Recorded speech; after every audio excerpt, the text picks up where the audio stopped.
Shalom, salam sejahtera bagi kita semua, Bapak Ibu Saudara sekalian dimanapun berada. Saat ini saya akan memberikan renungan singkat kepada Bapak Ibu sekalian untuk menguatkan kita di masa-masa yang sukar ini, supaya kita tetap berada di dalam pimpinan Tuhan, senantiasa kita tetap mengandalkan Tuhan dalam seluruh aspek kehidupan kita. Bapak Ibu Saudara sekalian, mari kita lihat renungan firman Tuhan dari 2 Timotius pasal 3 ayat 1 sampai 3. Saya akan bacakan begini firman Tuhan. Keadaan manusia pada akhir zaman.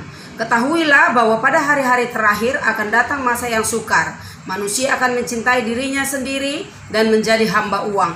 Mereka akan membual dan menyombongkan diri. Mereka akan menjadi pemfitnah. Mereka akan berontak terhadap orang tua dan tidak tahu berterima kasih, tidak mempedulikan agama, tidak tahu mengasihi, tidak mau berdamai, suka menjelekkan orang, tidak dapat mengekang diri, garang, tidak suka yang baik. Sampai di sini saja Bapak Ibu Saudaraku yang diberkati oleh Tuhan. Saya sudah bacakan tadi firman Tuhan dan saya beri tema sadar dan berjaga-jagalah. Bapak Ibu Saudaraku yang diberkati oleh Tuhan, hari-hari terakhir ini di mana situasi dan kondisi yang sedang kita jalani, yang sedang diperhadapkan Tuhan kepada kita semua umat-umat Tuhan, tidak membuat kita senantiasa kaget dengan segala sesuatu yang sudah terjadi Bapak Ibu Saudaraku. Karena apa? Karena kita sebagai orang percaya sudah dibekali oleh firman Tuhan sebelumnya. Tuhan sudah memberikan hal-hal yang luar biasa, pengetahuan-pengetahuan tentang firman Allah, di mana apapun yang akan terjadi, kita pasti sudah siap karena Tuhan sudah membekali kita sebelumnya. Saudaraku, hari-hari terakhir ini sepertinya semua manusia pada ketakutan. Apa yang sedang terjadi membuat kita semakin takut, semakin khawatir, dan semakin tidak fokus jalan hidup ini. Tetapi orang yang percaya berbeda dengan apa yang ada di dunia ini, Bapak Ibu Saudara sekalian. Kita sebagai orang percaya, ada firman Allah yang menuntun kita dari hari ke hari. Ada kuasa Roh Kudus yang menopang kita dari hari ke hari. Bapak Ibu Saudaraku yang diberkati oleh Tuhan, keadaan manusia pada akhir zaman. Dan ayat pertama sangat kontras Saudaraku, mengingatkan kita bahwa dikatakan, ketahuilah bahwa pada hari-hari terakhir akan datang masa yang sukar. Hari-hari ini benar-benar sangat sukar Bapak Ibu Saudaraku. Kita sudah mengalami sendiri, semua jemaat Tuhan, kita kena dampak dari situasi yang kita hadapi hari-hari ini. Tetapi saudaraku yang diberkati oleh Tuhan, seperti yang saya katakan sebelumnya, bahwa orang-orang yang percaya sudah dibekali sebelum semua itu terjadi. Kita tidak usah kaget, kita tidak usah takut saudaraku. Alkitab jelas berkata bahwa keadaan dunia ini tidaklah semakin membaik. Bahkan di akhir daripada akhir zaman akan muncul berbagai-bagai hal, kejadian, tragedi, musibah, bahkan bencana alam yang mengerikan.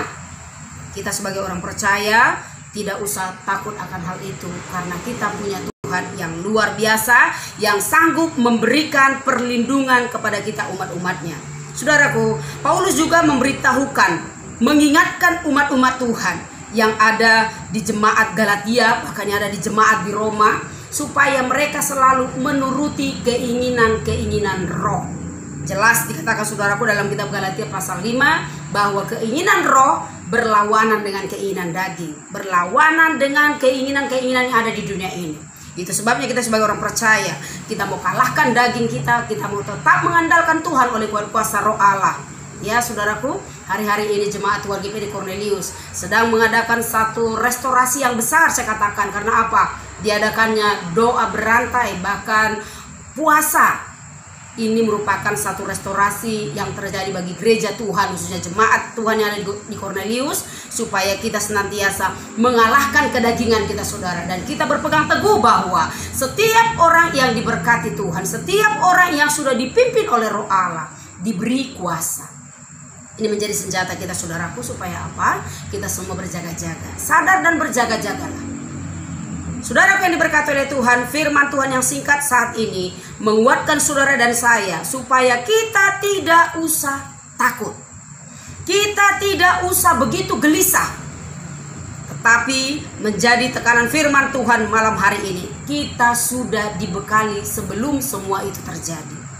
Itu sebabnya Bapak Ibu Saudara yang diberkati oleh Tuhan, miliki senjata surgawi, miliki kekuatan yang dari Allah, miliki kuasa Roh Kudus, supaya kita bisa bertahan melewati setiap musim di hidup ini, apapun yang terjadi. Saudaraku, firman Tuhan sampai di sini. Penutup saya akan bacakan bagi kita untuk membuat kita semakin paham, semakin mengerti, semakin diingatkan, semakin waspada di dalam kita menjalani hidup ini. Dalam 1 Petrus pasal 5 ayatnya yang ke-8 sampai 9, demikian firman Tuhan. Sadarlah dan berjaga-jagalah, lawanmu si iblis berjalan keliling sama seperti singa yang mengaum-aum dan mencari orang yang dapat ditelannya. Lawanlah dia dengan iman yang teguh, sebab kamu tahu bahwa semua saudaramu di seluruh dunia menanggung penderitaan yang sama. Ayat 10. Dan Allah sumber segala kasih karunia yang telah memanggil kamu dalam Kristus kepada kemuliaannya yang kekal akan melengkapi, meneguhkan, menguatkan, dan mengokohkan kamu sesudah kamu menderita seketika lamanya. Bapak Ibu Saudaraku yang diberkati oleh Tuhan, firman Tuhan saat ini menguatkan saudara dan saya, memotivasi kita supaya kita semakin dekat dengan Tuhan, sadar dan berjaga-jagalah. Mari Bapak Ibu Saudaraku yang diberkati oleh Tuhan, dimanapun kita berada, mari kita tetap maju. Andalkan Tuhan, serahkan semua kepada Tuhan, maka Tuhan yang akan menopang setiap kehidupan kita semua. Puji Tuhan, firman Tuhan sampai di sini. Tuhan Yesus memberkati.